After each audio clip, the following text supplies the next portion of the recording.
مسند امام احمد بن حنبل میں حدیث ہے، حضرت انس بن مالک رضی اللہ تعالیٰ عنہ کہتے ہیں میں بھی بیٹھا تھا، حضرت عبداللہ ابن عمر رضی اللہ تعالیٰ عنہ بھی حضور کی بارگاہ میں بیٹھے تھے۔ نبی پاک صلی اللہ تعالیٰ علیہ وسلم نے فرمایا ابھی ایک شخص تمہارے پاس آنے والا ہے، تیاری کر لو، آنے والا جنتی ہے۔ کہتے ہیں ایک شخص اندر داخل ہوا تو سادہ سا بندہ، داڑھی سے پانی کے قطرے گر رہے، جوتے ہاتھ میں پکڑے یا بغل میں دبائے، وہ آ گیا، حضور سے بات چیت کی، چلا گیا۔ ہم بڑے خوش تھے کہ کمال نہیں ہو گیا، جس کو حضور نے دنیا میں جنت کی بشارت عطا کر دی۔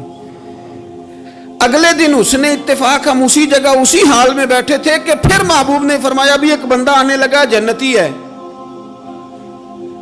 کہتے ہیں وہ بندہ آیا تو دیکھ کے حیران ہو گئے، یہ تو وہی کل والا ہی بندہ ہے، اسی طرح داڑھی سے پانی کے قطرے گر رہے ہیں، جوتے اس کی بغل میں آ کے بیٹھ گیا۔ تیسرے دن اللہ کی قدرت ہم وہیں بیٹھے تھے، پھر حضور نے فرمایا بندہ آنے لگا، زیارت کر لو، تیاری کر لو، بندہ جنتی ہے۔ وہی بندہ آیا جو پہلے 2 دن آیا تھا۔ حضرت عبداللہ ابن عمر کہتے ہیں کہ وہ حضور سے کوئی بات چیت کر کے جانے لگا تو میں اس کے پیچھے ہو گیا۔ میں نے اس کو جا کے سلام کے بعد کہا کہ یار میں تیرا مہمان بننا چاہتا ہوں، 3 راتوں کے لیے رکھ لو گے؟ اب محلہ بھی ایک، شہر بھی ایک۔ اس نے کہا جی ٹھیک ہے آ جائیں، جو میرے پاس روکھا سوکھا ہوگا پیش کر دوں گا۔ فرماتے ہیں 3 راتیں 3 دن میں اس کے پاس رہا۔ میں جاننا چاہتا تھا کہ کون سی ایسی عبادت کرتا ہے جس کی وجہ سے 3 دن حضور نے جنت کی بشارت اس کے لیے دی، اعلان فرمایا۔ کہتے ہیں میں نے کوئی غیر معمولی چیز نہیں اس کے اندر دیکھی، کوئی انوکھی عبادت نہیں دیکھی۔ عشاء پڑھتا، فجر تک سویا رہتا، میں تہجد کے وقت اٹھتا، نفل پڑھتا۔ 3 راتیں یہ ہوتا رہا۔ ہاں جب وہ کروٹیں بدلتا تو اللہ اکبر اللہ اکبر کہتا، باقی وہ سویا ہے، فجر میں اٹھا ہے۔ صدقہ بھی وہ خاص نہیں اس نے دیا، خیرات بھی میں اس سے زیادہ کرتا رہا، مجھے کوئی خاص چیز نظر نہیں آئی۔ تیسرے دن میں جانے لگا تو میں نے اسے کہا یار سن، مجھے کوئی ضرورت نہیں تھی تیرے گھر میں قیام کرنے کی، میرا گھر قریب ہی ہے۔ وہ تو کمال یہ ہے کہ نبی کریم علیہ السلام نے اپنی زبان فیض ترجمان سے، یعنی وہ زبان جس کو سب کن کی کنجی کہیں، اس کی نافذ حکومت پہ لاکھوں سلام، حضور نے 3 دن تجھے مسلسل جنتی کہا ہے۔ میں تو دیکھنے آیا تھا کہ تیرے اندر کوئی عمل ہو تو میں بھی وہ شروع کروں۔ تو وہ کہنے لگا یہی ہے جو آپ نے دیکھ لیا ہے، فرض نماز ہی پڑھتا ہوں، روٹین کے کام ہی کرتا ہوں، کوئی خاص چیز تو میرے پاس کوئی نہیں۔ حضرت عبداللہ ابن عمر فرماتے ہیں میں نے تو سمجھا کہ میں تو اس سے زیادہ خیر کے کام کرتا ہوں۔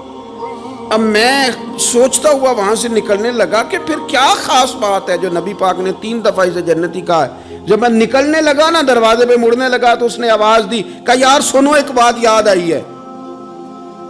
میں نے کہا وہ کون سی؟ کہنے لگا یار جب سے بالغ ہوا ہوں نا، جب سے اللہ نے توفیق اسلام دی ہے، میں نے جب بھی اپنا دل دیکھا ہے نا، جب بھی میرے دل میں کسی کے لیے حسد کوئی نہیں، کوئی عداوت نہیں، کوئی بغض نہیں، کوئی کینہ نہیں، کوئی کیا کر رہا ہے، میرے دل میں سب کے لیے خیر ہی ہے، دل میرا صاف ہے، اس کے علاوہ نہیں مجھے پتا کیا عمل ہے۔ حضرت عبداللہ بن عمر کہتے ہیں پھر مجھے سمجھ آ گئی ہے، یہ جو تیرے دل کی صفائی ہے نا، یہ بنیاد بن گئی ہے جس کی بنیاد پر نبی پاک نے تجھے 3 دفعہ جنت کی بشارت عطا فرمائی ہے۔ دل میں میل کچیل رکھ کے نفل پڑھنا، عبادتیں کرنا، ریاضتیں کرنا، صدقات دینا زیادہ نفع بخش نہیں ہوتا۔ دل صاف ہونا تو تھوڑی عبادت بھی کام آ جاتی ہے۔ یہ حدیث بتاتی ہے کہ دل صاف ہو تو تھوڑے صدقے بھی زیادہ نفع کر جاتے ہیں۔ دل پر توجہ دیں۔ سب سے ضروری کام ہے کہ ہم سویرے اٹھ کے اپنے دل سے پوچھیں کہ تیرا لوگوں کے بارے میں خیال کیا ہے، شام کو پوچھیں کہ تیرا لوگوں کے بارے میں رویہ کیا ہے۔ آپ اپنے دل لوگوں کے لیے صاف کر دیں، اس میں خیر پیدا کر لیں، تو پھر آپ محسوس کریں گے طبیعت ہلکی پھلکی بھی ہے، حشاش بشاش بھی ہے، ٹھنڈی بھی ہے، اور پھر اس میں اللہ رسول کی محبت کے جلوے بھی ہیں۔ پھر یہ خیر کی طرف ہمیں بلا رہی ہے۔ اللہ تبارک و تعالیٰ توفیق عمل عطا فرمائے۔